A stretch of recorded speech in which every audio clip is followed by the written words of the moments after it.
अस्सलाम वालेकुम dear students. UET ने अपनी एफए एंड सीएस की स्कॉलरशिप को अनाउंस कर दिया हुआ है। इसमें लास्ट डेट अप्लाई करने की 10 सितंबर है। इस स्कॉलरशिप में कौन कौन से स्टूडेंट्स एलिजिबल हैं और कौन कौन से स्टूडेंट्स एलिजिबल नहीं हैं उनका मैं आपको बताता हूँ। देखें, जिन स्टूडेंट्स की जो मंथली बिल है वो 25,000 से अबव आ चुका है तो वो स्टूडेंट्स एलिजिबल नहीं है इस स्कॉलरशिप के लिए। ये स्कॉलरशिप यूईटी की तरफ से होती है। इसके अलावा इसमें कौन कौन से स्टूडेंट्स एलिजिबल हैं अब वो देखें। अगर जिन स्टूडेंट्स की जो पे है उनके फादर की या अपनी अब देन 1 लाख वो एलिजिबल नहीं है स्कॉलरशिप के लिए। इसी तरह से वो स्टूडेंट जिनकी पे 75,000 से लेकर 1 लाख तक है तो वो स्टूडेंट्स एलिजिबल है ऑर्फन के लिए 40 to 60% स्कॉलरशिप के लिए, और नीडी पर्सन के लिए ये 20 to 30% स्कॉलरशिप मिलती है। इसी तरह से वो स्टूडेंट जिनकी पे 50,000 से लेकर 75,000 तक है तो वो भी स्टूडेंट्स ऑर्फन के लिए एलिजिबल है स्कॉलरशिप 60 to 80%। इसी तरह से नीडी पर्सन के लिए 30 to 40% स्कॉलरशिप अवेलेबल है। इसी तरह से जिन स्टूडेंट्स की पे मंथली पे 50,000 से लेस देन है तो वो उन स्टूडेंट्स के लिए 80 to 100% स्कॉलरशिप मिलती है ऑर्फन के लिए। इसी तरह से नीडी पर्सन के लिए 40 to 50% मिलती है। अब बेटा मैं बताता हूँ कि इस स्कॉलरशिप में आपने अप्लाई क्या करना है और कौन कौन से डॉक्यूमेंट्स आपने अपने इसमें सबमिट करवाने हैं। अपने डिपार्टमेंट में ही आप सारे डॉक्यूमेंट सबमिट करवाएंगे। अप्लाई करने का मेथड आपको मैं बता दूं। अच्छा बेटा, सबसे पहले तो आपने अपने डिपार्टमेंट से रजिस्ट्रेशन नंबर ले लेना है। उसके बाद उसमें आपको अकाउंट नेम मिलेगा अपना। उसके बाद आपको साथ पासवर्ड मिलेगा। तो आपने गूगल पर जाना है या किसी भी ब्राउजर में जाना है तो यूटी एलएमएस लिखना है, तो वहां पे अपना अकाउंट नेम लिखना है। उसके बाद पासवर्ड लिखना है और लॉगिन हो जाना है, अपने एलएमएस पर आ जाना है। जैसे ही आप एलएमएस पर आएंगे तो आपने सबसे लास्ट में अप्लाई स्कॉलरशिप पर क्लिक करना है।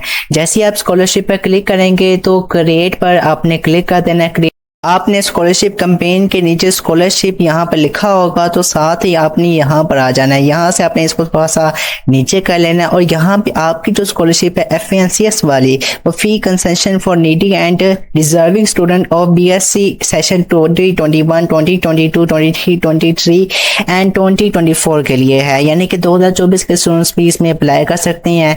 अब देखें बेटा इसमें किस तरह से अप्लाई करना है। पहली बात तो ये है कि आपके सामने पहले तो आपने यहाँ से को सिलेक्ट कर लेना है फी कंसेशन वाली स्कॉलरशिप को। उसके बाद थोड़ा सा आपने स्क्रॉल डाउन करने के बाद पहले तो आपकी अपनी डिटेल शो होंगी। उसके बाद बेटा यहाँ पर आपने सारा इसको फिल नंबर ऑफ ब्रदर्स लिखने हैं अपने आप को छोड़ के, ठीक है, अपने आप को निकाल कर जितने भी आपके ब्रदर्स हैं उन वो लिखने हैं। उसके बाद नंबर ऑफ सिस्टर लिखना है, ठीक है। इसी तरह से total number of dependent family members लिखने हैं, ठीक है। उसके बाद बेटा आप यहाँ पे डिपेंडेंट मीन के आपके अगर फादर हैं घर में जो फिर आपके फादर के डिपेंडेंट जितने भी होंगे मेंबर्स तो आपने उनके यहाँ पर लिखने हैं टोटल।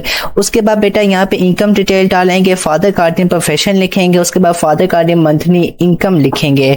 उसके बाद मंथली अदर मंथली इनकम होगी वो भी आपने लिख देनी है और टोटल अपनी मंथली इनकम लिख देनी है। यहाँ पे शो हो जाएगी।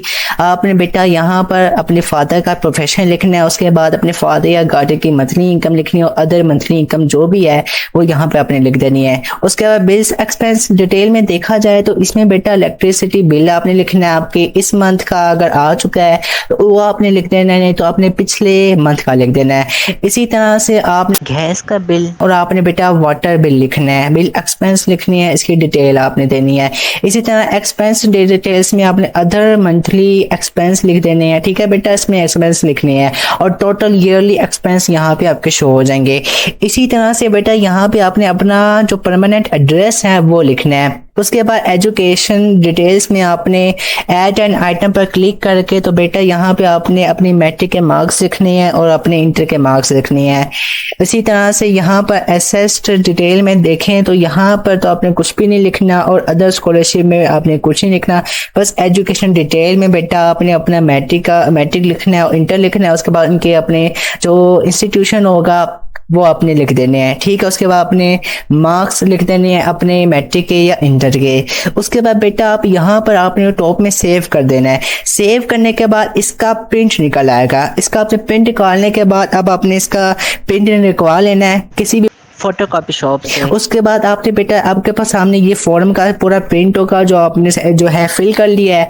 अब ये आपने फॉर्म अपने पास रखना है, ये साथ लेके जाना है। साथ अपने मैट्रिक का जो सर्टिफिकेट है वो लेकर जाना है, उसकी फ़ोटो कापी, उसके बाद अपने डोमिसाइल की फ़ोटो कापी, उसके बाद अपनी एफएससी या इंटर की आपने फ़ोटो कापी लेकर जानी है। उसके बाद मंथली बिल लेकर जाना है, इस मंथ का या नहीं तो पिछले मंथ का। ठीक है बेटा, ये 5 ही चीज़ें आपने अपने साथ लेकर जानी है और साथ अपने डोमिसाइल की फ़ोटो कापी भी लेकर जानी है। तो ये कम से कम 6 चीज़ें हो गई है। मैं रिपीट कर रहा हूँ, एक तो ये फॉर्म होगा जो आप फिल करेंगे, इसका प्रिंट करवा लेना है, वो लेकर जाना है। उसके साथ मैट्रिक का सर्टिफिकेट की फ़ोटो कापी, इंटर की सर्टिफिकेट की फ़ोटो कापी, डोमिसाइल की फ़ोटो कापी, उसके बाद आपके मंथली बिल, ठीक है, वो लेके जाना है आपने। उसके बाद आपने बेटा अपनी जो आपके फादर की पे स्लिप है वो आपने लेके जानी है। आपने अपने सारे डॉक्यूमेंट को कलेक्ट कर लेना है। कलेक्ट करने के बाद ये 6 आपके पास डॉक्यूमेंट होंगे। अगेन मैं रिपीट करूँ लास्ट टाइम बेटा, ये फॉर्म का प्रिंट निकलवाना, ये लेके जाना है, साथ मैट्रिक का सर्टिफिकेट, इंटर का सर्टिफिकेट, डोमिसाइल, इसकी फोटो कापी, डोमिसाइल की भी, इंटर की, मैट्रिक की भी, और साथ मंथली बिल लेकर जाना है। उसके साथ आपने अपना जो है अपने फादर की पे स्लिप या इनकम सर्टिफिकेट लेकर जाना है। या अपने 6 डॉक्यूमेंट को अटैच करने के बाद आपने अपने डिपार्टमेंट में जाना है और अपने डिपार्टमेंट में जाकर एडमिन में जाके या चेयरमैन को आपने ये अपने डॉक्यूमेंट दे देने हैं, नहीं तो आपने अपने कोऑर्डिनेट को दे देने हैं। तो इस तरह से बेटा आपके डॉक्यूमेंट सबमिट होंगे और आपकी एफएनसीएस की स्कॉलरशिप के लिए अप्लाई हो जाएगा। उसके बाद बेटा आपके इंटरव्यूज होंगे, तो इंटरव्यूज होने के बाद फिर फाइनलाइज आपको जो है स्कॉलरशिप मिल जाएगी। एफएनसीएस की स्कॉलरशिप जरा जल्दी मिल जाती है, तो आपको मंथ में ही पता लग जाएगा या पहले सेमेस्टर में ही पता लग जाएगा या सेकंड सेमेस्टर में जाके आपको स्कॉलरशिप लग जाएगी। अच्छा बेटा, इसके अलावा हमारा 2025 का बैच स्टार्ट है। जो स्टूडेंट्स इस बैच में इनरोल होना चाहते हैं वो इस कॉन्टैक्ट पर कॉन्टैक्ट करके बैच के लिए कंप्लीट डिटेल्स ले सकते हैं। इसके अलावा आपने हमारा ऑफिशियल चैनल भी आपने फॉलो कर लेना है, इसका लिंक डिस्क्रिप्शन में दे दिया गया होगा। अच्छा बेटा, अपना ख्याल रखिएगा, दुआ में याद रखिएगा। Very best of luck. अस्सलाम वालेकुम।